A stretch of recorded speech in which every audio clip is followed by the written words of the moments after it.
ইসলাম সম্পূর্ণরূপে ঋণ বিমুখতাকে প্রমোট করে। সুদি ঋণ তো বহু দূরের কথা, কর্জে হাসানাকেও ডিসকারেজ করে ইসলাম।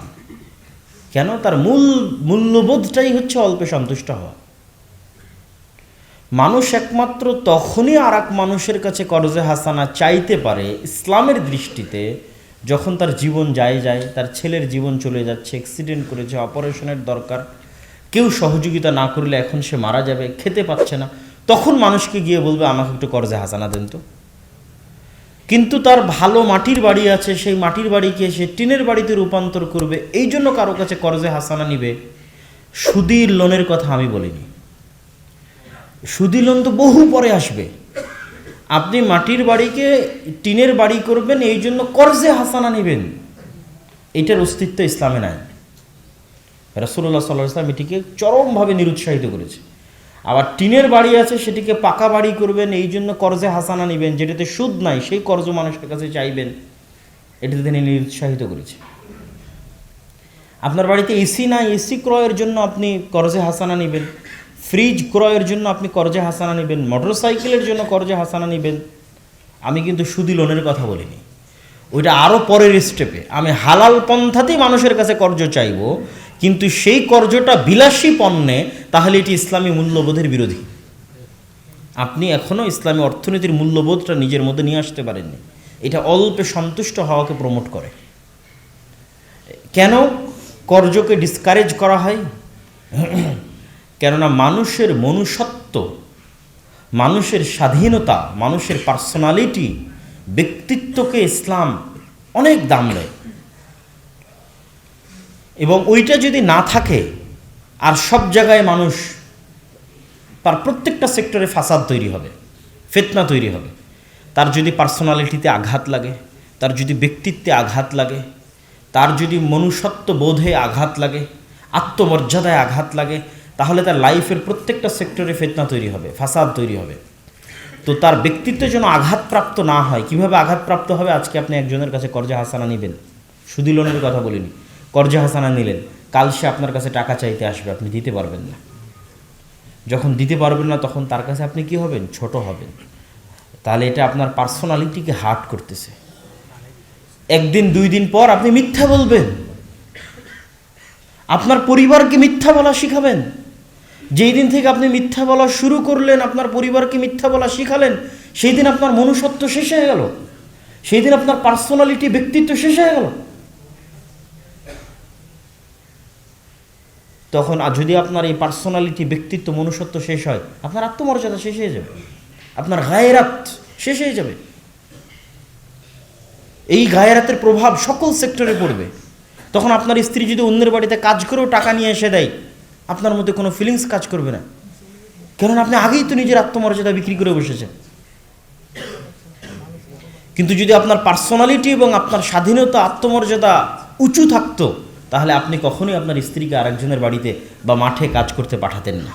কিন্তু ওই যে শুরু থেকেই আপনি ইসলামী মূল্যবোধটা আপনার মধ্যে আসেনি, যে ইসলামের অর্থনীতির মূল্যবোধটা কি?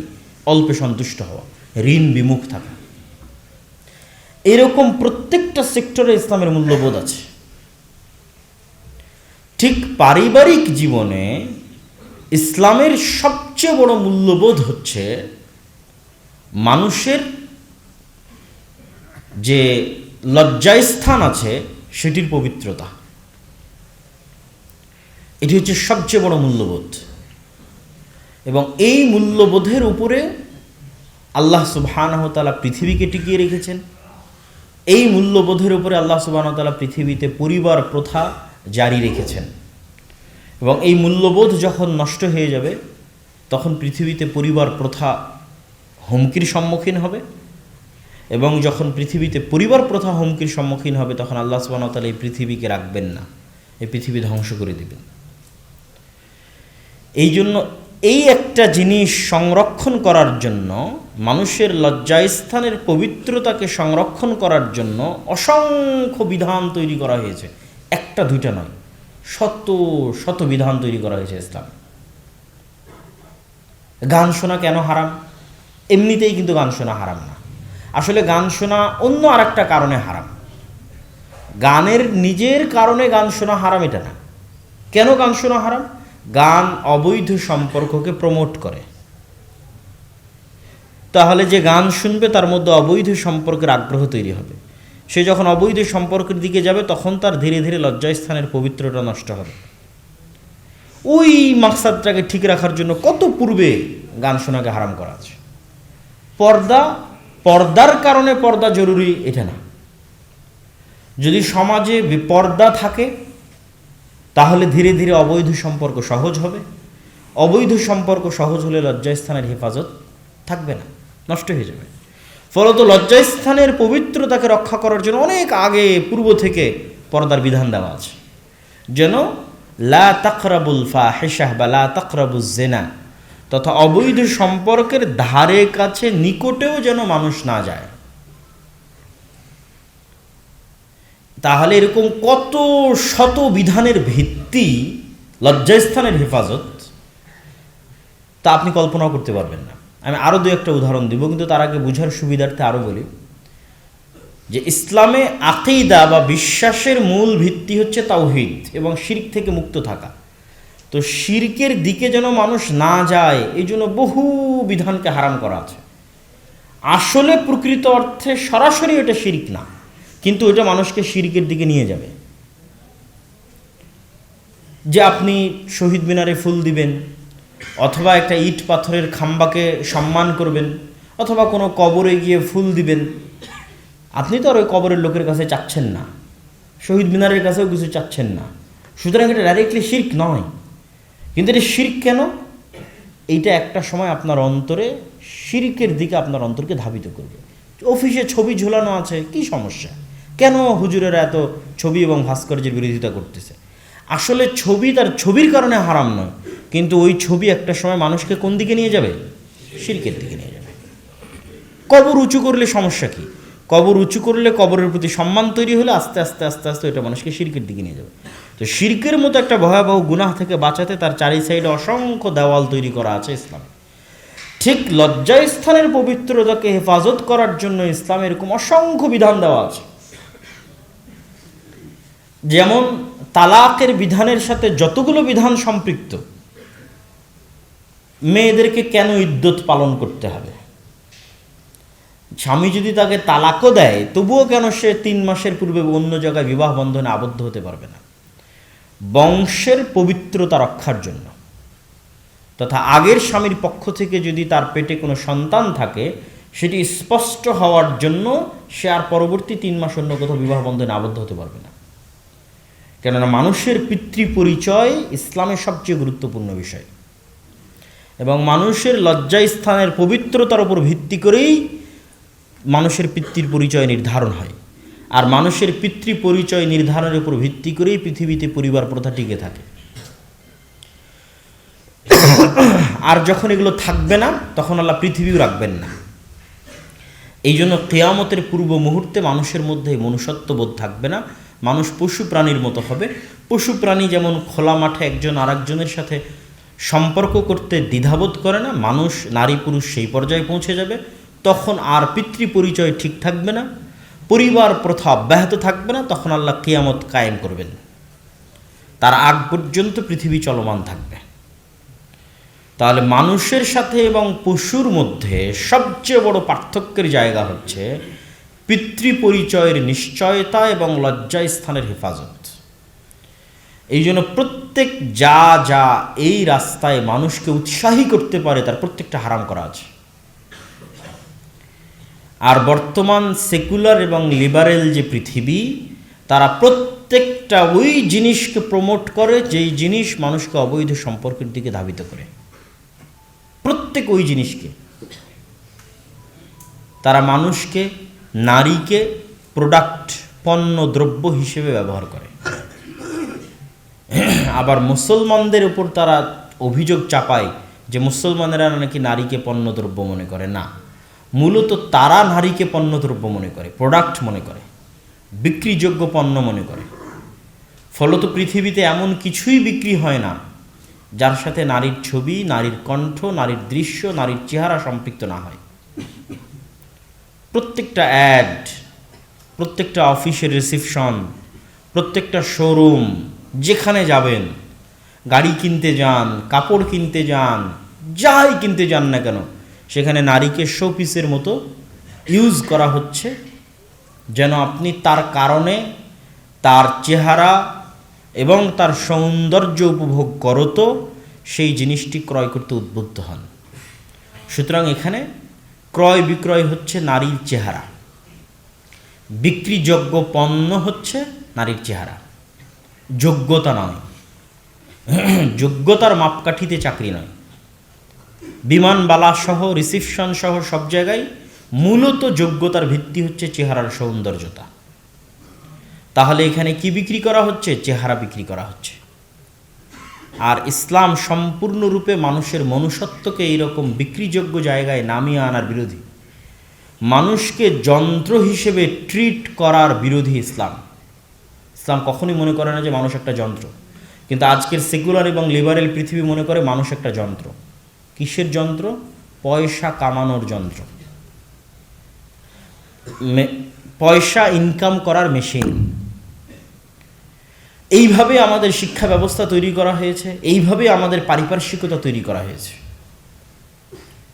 কিন্তু ইসলামের দৃষ্টিতে মানুষকে যদি পয়সা কামানোর যন্ত্র মনে করা হয়, তাহলে এতে মানুষের অপমান করা হয়। মানুষের পয়সা কামানোটা হচ্ছে তার অপশনাল। তার মূল গুরুত্বটা কি? তার চারিত্রিক উন্নতি, তার ব্যক্তিত্ব, তার পার্সোনালিটি, তার সম্মান, তার আত্মমর্যাদা, এটা হচ্ছে মূল। ওইটা ঠিক রেখে যদি সে পয়সা ইনকাম করতে পারে, ঠিক আছে। কিন্তু সেকুলার দুনিয়াতে আপনি সব কিছু বিসর্জন দিয়ে দিবেন। আপনার ইজ্জত, আপনার আত্মমর্যাদা, আপনার সম্মান সব কিছু বিসর্জন দিয়ে দিবেন। কেন? আপনার টাকা দরকার। এটিকে বলা হয় বস্তুবাদী পৃথিবী, ম্যাটেরিয়ালিস্টিক। যা চোখে দেখা যায় শুধু তার জন্য দৌড়ানো, আর যা চোখে দেখা যায় না তার জন্য অযথা সময় নষ্ট না করা। কেননা নেকি, সম্মান, মর্যাদা, ব্যক্তিত্ব, জান্নাত, জাহান্নাম, আল্লাহর সন্তুষ্টি, গুনাহ, এগুলো একটাও চোখে দেখা যায় না। কিন্তু টাকা অবশ্যই চোখে দেখা যায়, বাড়ি গাড়ি অবশ্যই চোখে দেখা যায়। এই জন্য ইসলামে বিশ্বাসের ক্ষেত্রে শুরুতেই বলা আছে আল ঈমান বিল গায়ব, অদৃশ্যের উপর বিশ্বাস। আপনি মুসলিম হতে চাইলে অদৃশ্যের উপর বিশ্বাস দিয়েই ইসলামের শুরু। যতগুলো পয়েন্ট, 6টা, তার বেশিরভাগই অদৃশ্য। আল্লাহ সুবহানাহু ওয়া তাআলাকে আমরা দেখেছি? দেখিনি। আমাদের জন্য আল্লাহ রাসূলও অদৃশ্য, কারণ আমরা আল্লাহ রাসূলকেও দেখিনি, আমরা ফেরেশতাদেরকে দেখি না, কিয়ামত সংঘটিত হচ্ছে কি হবে কি হবে না আমরা দেখিনি, তাকদীরের বিষয় আমরা জানি না। তাহলে ইসলামের মৌলিক যে 6টা বিশ্বাস, তার প্রত্যেকটা অদৃশ্য, এবং এটির উপরে ইসলাম টিকে আছে। এই অদৃশ্য বিশ্বাসগুলো যতটা মজবুত হবে আমার এবং আপনার অন্তরে, আমরা ততটা এই বস্তুবাদী দুনিয়ার চিন্তাধারা থেকে বেরিয়ে আসতে পারব, এবং আমাদের চিন্তা চেতনা হবে পরকালমুখী, যে আমাদের মৃত্যুর পর এই জগতের পর কি হবে। এবং আল্লাহ সুবহানাহু ওয়া তাআলা কোরআন মাজিদে বারবার মানুষকে পরকালের কথা স্মরণ করিয়েছেন, আর দুনিয়ার অকার্যকরিতা, দুনিয়ার ক্ষণস্থায়িত্ব, দুনিয়ার ধোকার কথা স্মরণ করিয়েছেন। অমাল হায়াতুদ দুনিয়া ইল্লা মাতাউল গুরুর, দুনিয়া ধোকার জায়গা মাত্র। বহু আয়াত আল্লাহ সুবহানাহু ওয়া তাআলা বলেছেন। পরকালের কথা বলেছেন খায়রুম ওয়া আবকা, পরকাল হচ্ছে তোমাদের জন্য সবচেয়ে উপকারী এবং চিরস্থায়ী। তাহলে ইসলামের মূল্যবোধগুলো আপনি ঠিকঠাক ধরতে পারবেন যখন আপনার চিন্তা চেতনা, সেকুলার যে চিন্তা চেতনা আছে, বস্তুবাদী চিন্তা চেতনা, সেটি থেকে বের হয়ে পরকালমুখী চিন্তা চেতনা হবে। পরকাল ঠিক রেখে আপনি সব কিছু অর্জন করতে পারেন, ইসলামে বাধা নাই। কিন্তু আপনি দুনিয়ার জন্য সব কিছু বিসর্জন দিয়ে দিলেন, তার মানে দিন শেষে আপনার ব্যক্তিত্ব, আত্মমর্যাদা, আত্মসম্মান, ইজ্জত সব কিছু বিসর্জন দিয়ে দিলেন। যেমন আমাদের মা এবং বোনদের উদাহরণ আমি তুলে ধরেছি। সম্মানিত উপস্থিতি, তো আমরা আলোচনা করছিলাম যে যুবক সমাজ যদি তাদের নৈতিক এবং চারিত্রিক অধপতন থেকে বাঁচতে চায়, তাদেরকে আগে জানতে হবে কোন মানদণ্ডের উপর ভিত্তি করে নীতি নৈতিকতা নির্ধারিত হয়। সেটি ইসলামের মূল্যবোধ, আমাদের বিশ্বাস অনুযায়ী। ঠিক যেমন আমি ইসলামী অর্থনীতিতে ইসলামের মূল্যবোধ কী তা তুলে ধরলাম, পরিবার বা ব্যক্তি জীবনে ইসলামের মূল্যবোধ কী তার একটা উদাহরণ তুলে ধরলাম, যে লজ্জা স্থানের পবিত্রতা এটা অনেক ইম্পর্টেন্ট এবং গুরুত্বপূর্ণ, এবং তার সপক্ষে কিছু কোরআনের আয়াত এবং হাদিসও আপনাদের সামনে তুলে ধরার চেষ্টা করব ইনশাআল্লাহ। আর সর্বশেষ যেটি বললাম সেটি হচ্ছে, আমরা যদি এই মূল্যবোধের প্রতি আমাদের বিশ্বাসকে গভীর করতে চাই, তাহলে আমাদের সেকুলার সিস্টেম আমাদের পারিপার্শ্বিকতাকে যেভাবে বস্তুবাদী চিন্তাধারা দিয়ে তৈরি করেছে, এই বস্তুবাদী চিন্তাধারা থেকে বের হয়ে আমাদের চিন্তা চেতনা কী হতে হবে? পরকালমুখী। কি চিন্তা চেতনা হতে হবে? পরকালমুখী চিন্তা চেতনা হতে হবে। পরকালমুখী চিন্তা চেতনা মানে দুনিয়াকে বাদ দেওয়া নয়, কখনোই না। আপনি দুনিয়ার প্রত্যেকটা কাজ করবেন পরকালের নিয়াতে। আপনি কারমাইকেল কলেজে পড়ছেন, তবুও কিসের নিয়াতে? পরকালের। আপনি অর্থনীতিতে পড়েন, ইংরেজিতে পড়েন, যে কোনো সাবজেক্টে পড়েন, এই অধ্যয়নটাই, পড়াটাই আপনার জন্য নেকি কাজে পরিণত হতে পারে যদি আপনার মধ্যে নিয়াতের বিশুদ্ধতা থাকে, আপনার মধ্যে কাজের সততা থাকে। তার মানে পরকালমুখী চিন্তা চেতনা মানে দুনিয়াকে বাদ দেওয়া নয়। পরকালমুখী চিন্তা চেতনা মানে পরকালকে বিসর্জন দিয়ে দুনিয়াকে অর্জন করা নয়, বরং পরকালকে সবচেয়ে বেশি প্রাধান্য দিয়ে যতটুকু করা সম্ভব, যত দূর যাওয়া সম্ভব। তো পবিত্র কোরআন এবং হাদিসে আল্লাহ সুবহানাহু তাআলা মানুষের চরিত্রের বিষয়ে এবং আমাদের আজকের যে অধপতনের যে মৌলিক জায়গাগুলো, যদি আমরা কয়েকটা জায়গা ইন্ডিকেট করি, নেশাদার দ্রব্যে আসক্ত হওয়াকে ইন্ডিকেট করি, অবৈধ সম্পর্ককে ইন্ডিকেট করি, পাওয়ার এক্সারসাইজ তথা পলিটিক্যাল যে গণতান্ত্রিক ডেমোক্রেটিক যে রাজনীতি এবং ছাত্র দলগুলোর মধ্যে যে দ্বন্দ্ব, ছাত্র সংগঠনগুলোর মধ্যে, সেটিকে যদি ইন্ডিকেট করি, এই 2-3টি বিষয় আমি মনে করি যুবক সমাজের ধ্বংসের জন্য এবং অধপতনের জন্য সবচেয়ে বেশি দায়ী। তো আল্লাহ সুবহানাহু ওয়া তাআলা কোরআন মাজিদে বলছেন লজ্জা স্থানের হেফাজতের কথা, ওয়াল্লাযীনা হুম লিফুরুজিহিম হাফিযুন। মুমিনদের পরিচয় দিতে গিয়ে ধারাবাহিকভাবে আল্লাহ সুবহানাহু ওয়া তাআলা বর্ণনা করতে করতে করতে করতে মুমিনদের একটা বৈশিষ্ট্য বলছেন, তারা তাদের লজ্জা স্থানের হেফাজত করে। তারপর আল্লাহ সুবহানাহু ওয়া তাআলা বলছেন যে বড় গুনাহগুলোর বর্ণনা দিতে গিয়ে, যে পৃথিবীতে বড় গুনাহ কি, 1 নাম্বার ইয়াদউনা মা আল্লাহি ইলাহান আখার, আল্লাহর সাথে অন্য কাউকে ডাকে, মানে শিরক করে, এটা একটা বড় গুনাহ। ইয়াকতুলুনাল নাফসাল্লাতী হারামাল্লাহু ইল্লা বিল হক, অন্যায়ভাবে কোনো মানুষকে হত্যা করে, এটা দ্বিতীয় বড় গুনাহ। আর তৃতীয় বড় গুনাহ ওয়ালা ইয়াজনুন, অবৈধ সম্পর্কে লিপ্ত হয়, এটি তৃতীয় বড় গুনাহ। এরকম অসংখ্য হাদিসও পাবেন আপনি, আমি 2-1টি আপনাদের সামনে তুলে ধরবো আজকে। ইন্নাল্লাযীনা ইউহিব্বুনা আন তাশিআল ফাহিশা ফিল্লাযীনা আমানু লাহুম আযাবুন আলীম, যারা মুসলমানদের মধ্যে অশ্লীলতা ছড়িয়ে দিতে চায় তাদের জন্য ইহকালে এবং পরকালে অপমান ও কঠিন শাস্তি রয়েছে। অশ্লীলতা ছড়াতে যারা সহযোগিতা করে, এক নিজে অশ্লীলতা লিপ্ত হওয়া, আর আরেকটা হচ্ছে অশ্লীলতা ছড়ানো। যেমন আমি আজকে আপনার এখানে দাওয়াতি কাজ করতে আসছি ইসলামের জন্য, এরকম আপনারা আজকে এখানে আয়োজন করেছেন ইসলামকে ছড়িয়ে দেওয়ার জন্য। এরকম দেখবেন এই কলেজেই অনেক ছাত্রছাত্রী আছে যারা অশ্লীলতার দাওয়াত দেওয়ার জন্য, অশ্লীলতার প্রমোট করার জন্য অসংখ্য অনুষ্ঠান আয়োজন করে থাকে। তো সেটি হচ্ছে আরও বড় প্রকাশ্য গুনাহ। একটা হচ্ছে আমি একটা গুনাহে লিপ্ত হলাম, কিন্তু আমার অন্তরে আফসোস আছে সেই গুনাহের জন্য, এবং আমি চাচ্ছি আমার এই গুনাহটা গোপন থাক। এই ধরনের গুনাহ আল্লাহ সুবহানাহু ওয়া তাআলা দ্রুত ক্ষমা করে দেন। আর আরেকটা গুনাহ হচ্ছে আমি প্রকাশ্যে আল্লাহর বিধান লঙ্ঘনের জন্য মানুষকে দাওয়াত দিচ্ছি, এটা অনেক বড় কাবিরা গুনাহ, এবং এই ধরনের কাবিরা গুনাহ আযাব, আল্লাহর গজব ডেকে নিয়ে আসে। কেননা সেখানে আল্লাহর বিধানকে প্রকাশ্যে লঙ্ঘন করার দাওয়াত দেওয়া হচ্ছে। সুতরাং যে সমস্ত ভাইয়েরা যারা হয়তো সঠিকভাবে ইসলামের বিধিবিধান মূল্যবোধ ফলো করতে পারেন না, তারা অন্তত প্রকাশ্যে আল্লাহর বিধানকে যে লঙ্ঘন করা হয় এটিকে প্রমোট করার ধারে কাছেও যাবেন না,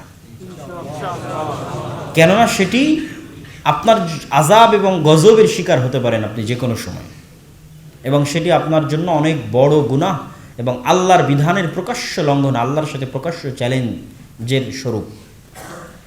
আল্লাহ সুবহানাহু ওয়া তাআলা পবিত্র কোরআন মাজিদে এই অবৈধ সম্পর্ক থেকে মানুষকে বাঁচানোর জন্য অনেক সিস্টেম দিয়ে রেখেছেন। যেমন পর্দার কথা বলেছি, চক্ষু নিচু রাখার কথা বলেছি, আরও যত বিবাহের কথা, তালাকের আইন, সব কিছু।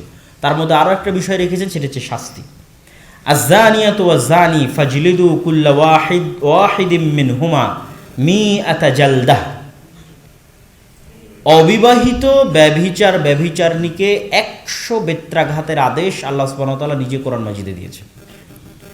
এবং বিবাহিত ব্যভিচারীকে হত্যার আদেশ দেওয়া আছে, এবং সেই হত্যার ধরনটা সবচেয়ে ভয়াবহতম ধরন। আর কোনো শাস্তির জন্য এত ভয়াবহ ধরন নির্ধারণ করা হয়নি। সেটি হচ্ছে বুক পরিমাণ মাটিতে পুঁতে দিয়ে চারিদিক থেকে মানুষ পাথর নিক্ষেপ করে হত্যা করবে। আর অন্যগুলোতে হয় স্বাভাবিক হত্যা অথবা স্বাভাবিক ফাঁসি। কিন্তু এই জায়গায় পরিবারের হেফাজত এবং লজ্জাস্থানের হেফাজতে আল্লাহ সুবহানাহু ওয়া তাআলা শাস্তির ধরনটা করে দিয়েছেন সবচেয়ে ভয়ঙ্করতম এবং ভয়াবহতম, যা প্রমাণ করে যে এটি কত বড় ভয়াবহ অপরাধ ইসলামী মূল্যবোধের দৃষ্টিতে। আল্লাহ সুবহানাহু ওয়া তাআলা শুধু মুমিনদেরকে নয়, বরং মুমিনা নারীদের ক্ষেত্রেও যখন আল্লাহ সুবহানাহু ওয়া তাআলা অপরাধের বর্ণনা দিয়েছেন, আল্লাহ ইউশরিকনা বিল্লাহ, তোমরা আল্লাহর সাথে শরীক করবে না, ওয়ালা ইয়াকতুলনা আওলাদাহুন্না, নিজেদের সন্তানদেরকে অন্যায়ভাবে হত্যা করবে না। দেখবেন ওই সিকোয়েন্স ঠিক আছে। আগের আয়াতেও আল্লাহ 1 নম্বরে রাখলেন শিরক, তারপরে হত্যা। এখানেও শিরক, হত্যা, তারপরে ওয়ালা ইয়াজনিন, যেন জেনায় লিপ্ত না হয় নারীদের ক্ষেত্রে। আল্লাহ সুবহানাহু ওয়া তাআলা এরকম পবিত্র কোরআন এবং আয়াতে এবং হাদিসে এই বিষয়গুলোকে অত্যন্ত ভয়াবহভাবে এবং অত্যন্ত স্পষ্টভাবে তুলে ধরা আছে। রাসূলুল্লাহ সাল্লাল্লাহু আলাইহি ওয়াসাল্লাম যখন পাপের বর্ণনা দিয়েছেন, গুনাহের বর্ণনা দিয়েছেন, তখনও তিনি যে গুনাহের যে সিরিয়ালগুলো করেছেন, সেই সিরিয়ালগুলোর ক্ষেত্রে তিনি অবৈধ সম্পর্ককে ধারাবাহিক সিরিয়ালের ক্ষেত্রে প্রাধান্য দিয়েছেন। যেমন রাসূলুল্লাহ সাল্লাল্লাহু আলাইহি ওয়াসাল্লাম বলেন, তোমরা 7 ধরনের বড় পাপ থেকে বেঁচে থাকো। এবং আব্দুল্লাহ বিন মাসউদ রাদিয়াল্লাহু তাআলা রাসূলুল্লাহ সাল্লাল্লাহু আলাইহি ওয়াসাল্লামকে জিজ্ঞেস করলেন, আইয়ু যামবি ইনদাল্লাহ আকবার, আল্লাহর নিকটে সবচেয়ে বড় পাপ কোনটি? তখন রাসূলুল্লাহ সাল্লাল্লাহু আলাইহি ওয়াসাল্লাম উত্তরে বললেন, আন তাজআলা লিল্লাহি নিদ্দান ওয়া হুয়া খালাকাক, আল্লাহর নিকটে সবচেয়ে বড় পাপ হচ্ছে তুমি ওই আল্লাহর সাথে কাউকে শরীক স্থাপন করবে যিনি তোমাকে সৃষ্টি করেছে। যে আল্লাহ তোমাকে সৃষ্টি করেছে তিনিই তোমার ইবাদত পাওয়ার হকদার, তো তুমি তার সাথে অন্য কাউকে শরীক করবে, এটি সবচেয়ে বড় অপরাধ। আমি জিজ্ঞেস করলাম, সুম্মা আইয়ু, তারপরে সবচেয়ে বড় অপরাধ কোনটি? আল্লাহ নবী বললেন, আন তাকতুলা ওয়ালাদাকা খাশিয়াতা আন ইয়াতআমা মাআক, নিজের সন্তানকে এই ভয়ে হত্যা করলে যে তোমার সন্তান তোমার সাথে খাবে আর তুমি তার খাবারের ব্যবস্থা করতে পারবে না। মানে দারিদ্রতার ভয়ে নিজের সন্তানকে হত্যা করলে, এটা হলো পৃথিবীর দ্বিতীয় বড় মহাপাপ। আমি বললাম, তারপরে কোনটা? সুম্মা আইয়ু, তিনি বললেন, আন তাজনিয়া বিহালিলাতি জারিক, তোমার প্রতিবেশীর স্ত্রীর সাথে অথবা তোমার ভাইয়ের, তোমার আত্মীয় স্বজনের স্ত্রীর সাথে জেনায় লিপ্ত হলে। স্বাভাবিকভাবেই 3টা বড় পাপের ধরন একই রকম আছে, তথা আগের যে সিরিয়াল সেই সিরিয়ালই ঠিক আছে। 1 নম্বরে শিরক, 2 নম্বরে হত্যা, 3 নম্বরে জেনা। কিন্তু হত্যার ক্ষেত্রে আরও বড় হত্যা যদি নিজের সন্তানকে হত্যা করে। হত্যার ক্ষেত্রে আরও বড় অপরাধ যদি রিজিকের ভয়ে হত্যা করে। কেন? রিজিকের মালিক কে? আল্লাহ সুবহানাহু ওয়া তাআলা। ঠিক জেনার ক্ষেত্রে অবশ্যই এটা নিজের জায়গায় অনেক বড় পাপ, কিন্তু এটা আরও বড় পাপে পরিণত হয় যখন মানুষ তার প্রতিবেশী, তার আত্মীয় স্বজন বা তার ভাইয়ের হককে নষ্ট করে তার স্ত্রীর সাথে জেনায় লিপ্ত হয়। তখন এখানে 2টো অপরাধ সম্পৃক্ত হয়। এই জন্য রাসূলুল্লাহ সাল্লাল্লাহু আলাইহি ওয়াসাল্লাম সেটিকে ধারাবাহিকভাবে উল্লেখ করেছেন। আল্লাহ নবী বলেন, ইযা জানাল আবদ খারাজা মিনহুল ঈমান, যখন কোনো মানুষ জেনায় লিপ্ত হয় তখন তার ভিতর থেকে ঈমান বের হয়ে যায়, এবং তওবা করে ফেরত না আসা পর্যন্ত তার ভিতরে ঈমান প্রবেশ করে না, তথা তার অন্তরে আফসোস তৈরি না হওয়া পর্যন্ত, আল্লাহর কাছে ক্ষমা না চাওয়া পর্যন্ত ঈমান প্রবেশ করে না।